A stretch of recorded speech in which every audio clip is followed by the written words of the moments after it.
గతంలో రైతు భరోసా 5,000 ఉంటే 10,000 రూపాయలు సంవత్సరానికి ఉంటే ఈసారి ఇంకా ధరలు పెరిగినాయని ఈనాడు రైతు భరోసా పథకం కింద ఎకరాకు 12,000 రూపాయలు సంవత్సరానికి ఇవ్వాలని ఈరోజు ఆ కార్యక్రమాన్ని ప్రారంభించడం 70 లక్షల మంది రైతులకు ఈరోజు జనవరి 26 బ్యాంకులకు హాలిడే ఉన్నది. రాత్రి 12 గంటల తర్వాత ప్రతి రైతుకు రాష్ట్రంలో ఉన్న వ్యవసాయ భూమి ఉన్న ప్రతి రైతుకు రాత్రి 12 గంటల తర్వాత ప్రతి ఎకరాకు 6,000 రూపాయలతోని మీ ఖాతాల్లో మీ నగదు తకిమని పడే విధంగా ఈరోజు కార్యక్రమాన్ని తీసుకున్నాం.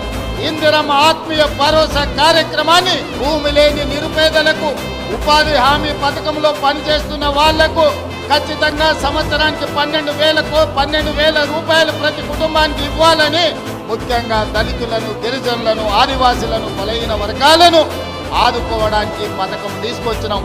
వాళ్ళ ఖాతాలో కూడా సంవత్సరానికి 12,000 రూపాయలు వేయబోతున్నాం.